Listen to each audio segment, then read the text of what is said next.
Hello Sunbursts and welcome back to another ProGuides video. My name is Nathan Ng and today I'll be helping you guys get ready for Season 11. But before we get started, our question of the day is, who do you plan to play during your placements? And with all that being said, let's go ahead and just jump right into the video. There's a good chance that Season 11 starts on January 8th, 2021. While it isn't officially stated, the client has the start date as the final event of the preseason. Only 3 weeks until season starts and everyone gets back on the ranked grind. Before we press that play button, let's go over everything that you need to know in the upcoming Season 11. We should go ahead and start off by going over the changes to the rank system before we even talk about the strategies and mentality. Riot's made some tweaks to the system, nothing as huge as dynamic queue, but still something. The first change is the biggest, and it's one that everyone is excited about. Riot finally removed the promotion series between divisions. For example, you no longer need to play a best of 3 series when you hit 100 LP in Gold 4. Your leftover LP will instead carry over into the next division. If you get 25 points at 95 LP in Gold 4, you'll now be 20 LP in Gold 3. It feels terrible to hit 99 LP and then end up playing a match for 1 LP. On top of that, losing the series would make it even worse. Removing divisions not only feels better, but it also helps players see their actual MMR. Right now, there's a huge difference between actual ranking and MMR. Some players can dodge every promo series and inflate their MMR without even increasing in rank. For those of you who played ranked last season, Riot is deciding to reset players closer to their expected rank. That means if you were high plat last season, you'll probably start off placements in low plat instead of gold. Because of this, LP gains and losses will be smaller to avoid moving around too much.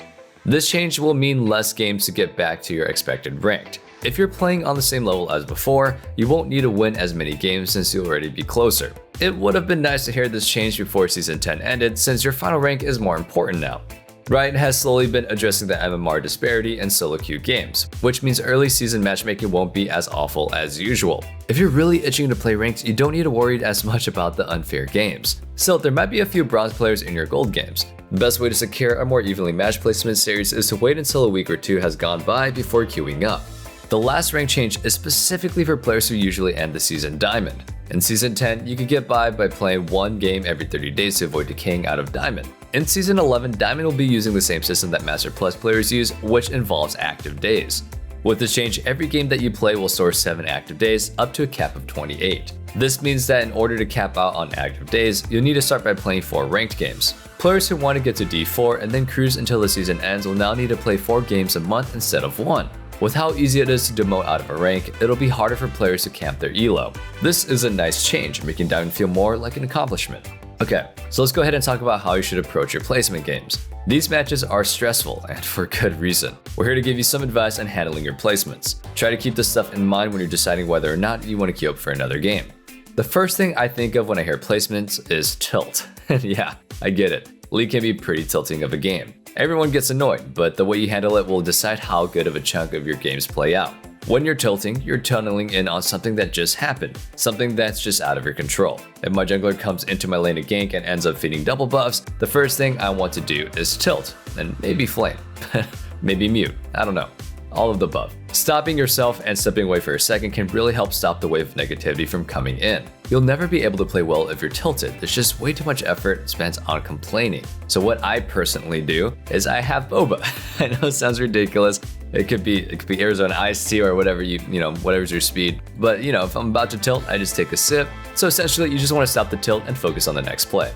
The worst part about League is that it can be pretty exhausting to play. Pair that with your bot lane feeding and you'll be drained after a few games. Your placements aren't going anywhere, so even if you're not the kind of player to take a break, make an exception during your placements. Losing 2 placement games from tilting means that you pretty much lost 20 games worth of time. Save yourself the trouble and take a break when you find yourself feeling off.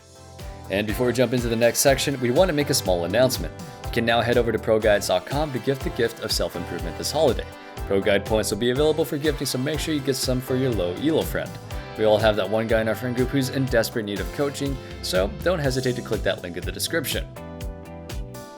Before you even start your ranked games, consider warming up a bit. You wouldn't believe how many players hop into a game and make a mistake that they don't usually make. Pro players are always warming up before scrims, so treat ranked as important as scrims. Since our goal is to rank up, our time should be spent in the best shape possible. Warming up can mean a few things, and everyone has their own way of doing so. Jumping into a practice tool is great for practicing specific situations that you don't need another player for. Usually this involves mechanics, combos, auto cancels, and basic CSing are good ways to ready the basic skills. Everyone hates feeling rusty and messing up their CS for no reason. If you got a duo or a friend around, see if they want to do some 1v1s. You'd be surprised at how much you can learn from lobbing out something with a friend. You can practice certain matchups, get better practice for last hitting, and improve general trading and wave management. This works best if you got someone who's also invested in climbing this season. If you got a lot of time to play, warming up with a normal game or two is really good for natural practice. Don't worry about the game's outcome and focus on whatever you're trying to do. You're not wasting your time by playing normal instead of ranked before a ranked session. However, if you only got time for 1 or 2 ranked games, I would recommend one of the other ways to warm up. Once you finish your placements, learning to dodge games will save you a lot of time and trouble down the line. There's not really a hard ruling on dodges, and the criteria that you use totally depends on the type of player that you are. A general rule is that you never want to dodge 3 games in a row, since the time and LP loss will be greatly increased. At most, you should dodge 2 games max and then don't dodge again for the day. So, when exactly should you dodge? Dodging games should only happen when something specific happens in Champ Select. I don't suggest dodging every time you feel like there's a bad team comp, or else you'll probably never be able to play the game. If you aren't already, you can use op.gg to look up teammates and see who is on or off role. Remember that Riot tries to balance off-role players, so the enemy might have one too. Deciding when to dodge is subjective. No one knows exactly how a game will go, and that's the best part of League. The only time I really suggest dodging is if there's something already going down in the client chat. If 2 guys just got out of a terrible game, they might flame each other before the game even starts. This is usually a sign for a bad game, so dodging here isn't a bad idea. What's also not a bad idea is that you can now report them in the Champ Select screen, so go ahead and try that out. If you aren't caught up on the meta, we pretty much have all the changes up to Season 11 mapped out for us. Our coaches over at ProGuides.com have a grasp of the future meta and some suggestions for champions to pick up before the season even begins. If you want to check out some more in-depth assistance about any champions or macro decisions, book a session with one of our high elo staff. If you're a top laner, we highly recommend looking at Pantheon on Shen. Pantheon is seriously strong after Riot tweaked his kit a little bit for more of a solo laning playstyle than a support. His early strength is there, working especially well against melee champions without mobility. At level 6, his ultimate's passive armor penetration makes his damage spike enough to win almost any all-in. Shen's position as an S-tier top is staying until he gets nerfed. His trades are insanely powerful, working well against tanks, fighters, and bruisers. His cross-map utility is extra valuable in solo queue, making it easy to completely win games if you're paying attention. As a jungler, we recommend and suggest picking up Nunu and Echo. There are a few really powerful junglers right now, and the one that is least banned is Nunu, as he can quite literally snowball games. He's a pretty easy champion to pick up and has a surprisingly high skill ceiling. With how powerful Sunfire is, Nunu will stay relevant as one of the strongest tank junglers in the game. Echo is another champion that works great in solo queue. He's able to deal a bunch of damage, engage fights, and has a rewind button and a short cooldown. Echo is seriously annoying to deal with. And in a meta where you have a little bit of time to farm, he has no issue scaling into the mid and late game. As a mid laner, we think you should try out Anivia and Zed. Anivia's recent buffs have put her in an amazing position, out-damaging most AP mid laners without running out of mana, though she may be getting nerfed soon, so go ahead and just keep an eye out for that. It's gonna take some time before she gets nerfed enough, so it's worth investing in her. Her power ramps up quickly now, allowing you to take important fights early. Zed has been creeping around as arguably the strongest assassin. Duskblade makes you slippery while giving you the extra burst, his laning isn't bad, and he is one of the best split pushers in the game.